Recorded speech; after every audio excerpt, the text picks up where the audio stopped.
CPM-നെ സംബന്ധിച്ച് അവർ ഏറ്റവും അധികം പ്രതീക്ഷ വെച്ചിരുന്ന അവരുടെ ഏറ്റവും വലിയ നേതാക്കളെ മത്സരിപ്പിച്ച ഒരു തെരഞ്ഞെടുപ്പ്, അതിലുണ്ടായ വലിയ പരാജയം, അതിനേക്കാൾ പ്രധാനം അവരുടെ പ്രധാനപ്പെട്ട വോട്ട് ബാങ്കുകളിൽ ചിലത് നഷ്ടപ്പെടുന്നുവോ എന്ന സൂചന നൽകുന്നൊരു തിരഞ്ഞെടുപ്പ്. അതിനുശേഷം അതിൻ്റെ അനാലിസിസ് വരുമ്പോൾ ഇത്രയും മതിയോ എന്നൊരു ചോദ്യം, അത് യുക്തിസഹമല്ലേ? തീർച്ചയായിട്ടും അവിടെയുള്ള പ്രശ്നം എന്നുള്ളത് CPM-ന്റെ ഒപ്പം നിന്നിരുന്ന ഇതിനകത്ത് രണ്ട് കാര്യങ്ങൾ സംഭവിച്ചിട്ടുണ്ട് എന്നുള്ളതാണ് എൻ്റെ ഒരു വിലയിരുത്തൽ. ഒന്ന്, CPM-ന്റെ തന്നെ കോർ വോട്ടർമാർ, അത് ഈഴവ സമുദായം എന്ന് മാത്രമല്ല, CPM-ന് നിരന്തരമായി വോട്ട് ചെയ്തുകൊണ്ടിരിക്കുന്ന CPM-ന്റെയും ഇടതുപക്ഷത്തിന്റെയും രാഷ്ട്രീയത്തിന്റെ ഒപ്പം ഇത്രയും കാലം നിന്ന മനുഷ്യരിൽ കുറേയേറെ പേർ ഇപ്രാവശ്യം CPM-ന് വോട്ട് ചെയ്തിട്ടില്ല എന്നുള്ളത് CPM ഈ പത്രസമ്മേളനം നമ്മൾ പ്രതീക്ഷിക്കുക. ഇതിപ്പോ ശ്രീ രാധാകൃഷ്ണൻ പറഞ്ഞ CPM-ന് കിട്ടേണ്ട വോട്ട് കിട്ടിയില്ല എന്ന് പറയാൻ വേണ്ടി നമ്മൾ CPM-ന്റെ സംസ്ഥാന സെക്രട്ടറി പത്രസമ്മേളനം വിളിക്കേണ്ട ആവശ്യമില്ല. അത് നമുക്കൊക്കെ അറിയാവുന്ന കാര്യമാണ്. എന്തുകൊണ്ട് കിട്ടിയില്ല എന്നുള്ളതാണ്. അവിടെയാണ് ഏറ്റവും വലിയ ഡിസ്കണക്റ്റുകൾ. അതായത്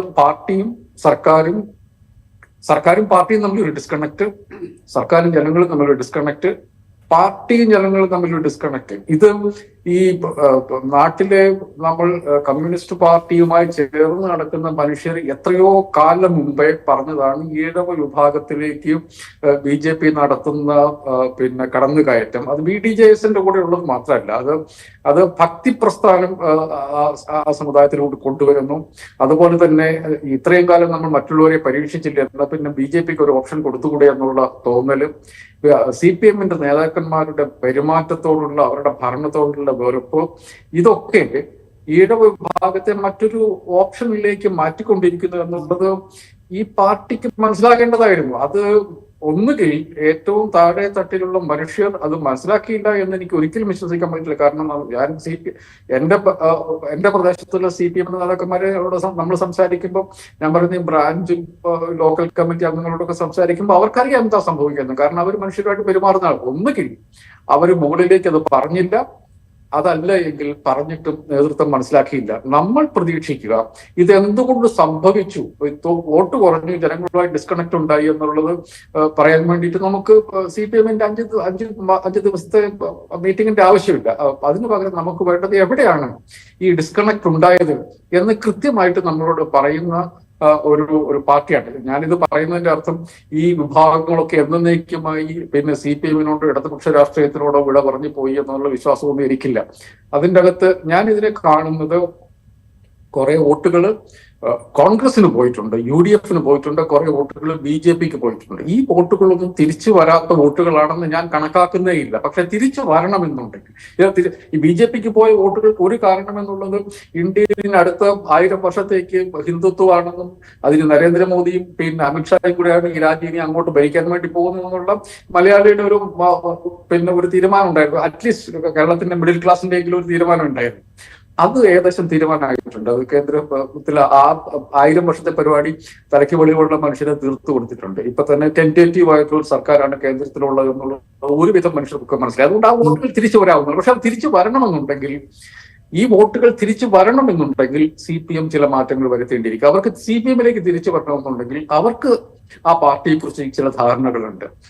ആ ധാരണകൾ എന്താണെന്ന് മനസ്സിലാക്കുകയും അതിൽ തിരിച്ചു പോകാവുന്നത്ര CPM തിരിച്ചു പോകേണ്ടി വരികയും ചെയ്യും. അതാണ് തിരുത്തൽ എന്ന രൂപത്തിൽ CPM ചെയ്യേണ്ടിയിരിക്കുക.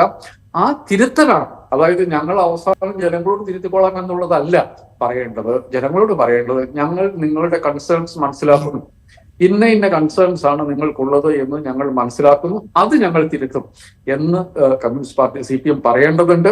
എനിക്ക് തോന്നുന്നു ഇനി അങ്ങോട്ടുള്ള സമയത്ത് അത് CPM പറയുമെന്നുള്ളത് തന്നെയാണ്. കാരണം ഇപ്പോഴും CPM സംസ്ഥാന കമ്മിറ്റിയിലും സെക്രട്ടേറിയറ്റിലും ഇരിക്കുന്ന മനുഷ്യർ ആരുടെങ്കിലും ആർക്കെങ്കിലും ഒരു പാരിതോഷികമായിട്ട് കിട്ടിയ സ്ഥാനങ്ങളല്ല അവിടെയൊക്കെ ഇരിക്കുന്ന മനുഷ്യർ അവരുടെയൊക്കെ ജനങ്ങളുടെ ഇടയിൽ പ്രവർത്തിച്ച് വന്ന ആളുകളാണ്. അവർ പറയാനുള്ള കാര്യങ്ങൾ പറഞ്ഞിട്ടുണ്ടാവും. CPM സംസ്ഥാന സെക്രട്ടറി പറഞ്ഞതിൽ നമുക്ക് പോരായ്മ തോന്നുന്നുണ്ടെങ്കിലും അതിന്റെ അകത്ത് ചർച്ചകൾ നടന്നിട്ടുണ്ടാവുമെന്ന് ഞാൻ വിശ്വസിക്കുന്നു. ജനങ്ങളിൽ നിന്ന് അകന്ന ഒരു കമ്മ്യൂണിസ്റ്റ് പാർട്ടിക്ക് ഒരു തരത്തിലുള്ള എക്സിസ്റ്റൻസും ഇല്ല. അതുകൊണ്ട് തന്നെ ആ പാർട്ടി അതിനാവശ്യമായിട്ടുള്ള തരത്തിൽ ഇതിന് കൂടുതൽ എനിക്ക് എന്റെ ഒരു തോന്നൽ എന്ന് വെച്ചിട്ടുണ്ടെങ്കിൽ ഇതിൽ കൂടുതൽ വിലയിരുത്തലുള്ള ആ പാർട്ടിയുടെ കമ്മ്യൂണിസ്റ്റ് പാർട്ടിയുടെ സംസ്ഥാന സെക്രട്ടറിയുടെ മുമ്പിലുണ്ട്. അതിൽ അദ്ദേഹം പറയാനുള്ള കുറച്ച് കാര്യങ്ങൾ പറഞ്ഞു. കൂടുതൽ കാര്യങ്ങൾ പറയണം, അതിൽ കൂടുതൽ കാര്യങ്ങൾ ആ പാർട്ടി ചെയ്യേണ്ടതുണ്ട്. അതിന് തർക്കമില്ല. അതിനർത്ഥം ഇത് മൊത്തത്തിൽ CPM ഒലിച്ചു പോയി എന്നുള്ള ഇതിൽ നമുക്ക് കിട്ടുന്ന ഏറ്റവും സാധാരണക്കാരായ CPM പ്രവർത്തകർ അവരോട് സംസാരിക്കുമ്പോൾ നമ്മളോട് സംസാരിക്കുമ്പോഴൊക്കെ വലിയ നിരാശയുണ്ട് അവർക്ക്. അതിന്റെ അർത്ഥം ഇതിൻ്റെ അകത്ത് എല്ലാം പോയി എന്നുള്ളതല്ല, അവർക്ക് തിരിച്ചു വരാമെന്നുണ്ട്. പക്ഷെ നേതൃത്വം വളരെ കൃത്യമായിട്ട് ഇടപെടലുകൾ നടത്തുക എന്നുള്ളത് വളരെ പ്രധാനപ്പെട്ട കാര്യമാണ്. അത് നടത്തുമെന്നുള്ള പ്രതീക്ഷ എനിക്കുണ്ട്. ഇതിന്റെ അപ്പുറത്തേക്ക് പോകുമെന്നുള്ള പ്രതീക്ഷ എനിക്കുണ്ട്. ഇതുകൊണ്ട് ഇന്നിപ്പോ കേട്ടത് കൊണ്ട് അതിൻ്റെ അകത്ത് വളരെ സ്റ്റേറ്റിംഗ് ദ ഓബ്വിയസ് എന്ന് പറയുന്നത് മാത്രമേ ഉള്ളൂ. പക്ഷെ അതിന്റെ അപ്പുറത്തേക്ക് കാര്യങ്ങൾ നടക്കും എന്നുള്ള തോന്നൽ എനിക്കുണ്ട്.